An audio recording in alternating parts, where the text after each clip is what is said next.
Hey guys, now we're going to move on over to letter D, example D in our notes, and we're going to do the exact same process. We're going to look to see what happens when we have numbers with just one variable on the left side here, and then we'll switch it over and follow those same exact steps with all or almost all variables. So on the left, we're going to be solving for our variable, which is n, and the first thing that we can do on this one is we can actually multiply 2 times 7 on the right-hand side.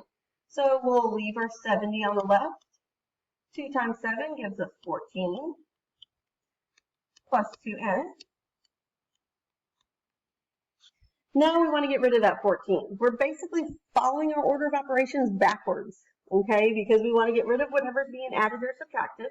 We want to save everything attached to the n for the very end, so the last thing that we do. So we're going to subtract this 14. That will give us 0 plus 2n on the right side. And when we subtract 14 on the left, we can do 70 minus 14, and that's going to give us 56, equal to, we're left with just the positive 2n on the right. And then we have this 2 times n, so we need to get rid of the 2, so we're going to divide by 2. And anything we do on one side, we have to make sure we do the exact same thing to the other side to keep it balanced. 56 divided by 2 is 28, equal to, 2 divided by 2 is 1, so we just have 1n on the right side, which was what we were going for. So now we're going to take all of those exact same steps and apply them over to our equation that we have on the right side. We have h is equal to m times j plus 2 times k. And of course, we are solving for the k. That's the variable that tells us we're solving for right there. So that's one that we want to get all by itself. We want to end up with something equals k at the very end. So we're going to follow all these same steps that we just did.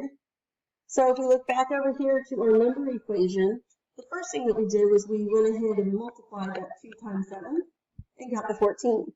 Well, this m times j, I can't do anything else with that. It's m times j. So that's going to stay like that for now. So our next step that we did was we subtracted the 14. Right here we were trying to get rid of that 14 from that side, and we subtracted it. So I'm going to do the exact same thing over here with my literal equation. I'm going to subtract my m times j. And now, of course, if you do it to one side, you have to do it to the other side. So I'm going to subtract m times j from the left side also. Now on the left side, we really can't do much with this because they are not like terms. So I'm just going to write them out how they are. I have h minus m times j. And that's equal to, on the right side, when I had mj and I subtracted mj, that gives me 0. So 0 plus 2 times k is going to be 2 times k. Again, I'm still trying to solve for this k. I'm getting closer. I have all my other variables gone. I just have to get rid of that 2. And just like we did on the left side here when we had all the numbers, to get rid of that 2, we divided by 2. So I'm going to do the exact same thing over here with my literal equation. To get rid of this 2, I'll divide by 2. I'm going to divide this whole side over here by 2. And that leaves us with h minus mj divided by 2 is equal to, on the right side we have 2 divided by 2, which gives us 1k. And since we can't reduce that fraction any further, that's all we can do. So that is our final answer. So with literal equations, we're following the exact same steps. We actually kind of have a few less steps because there's not quite as much that we can do. We can't combine as many things like we can with our numbers.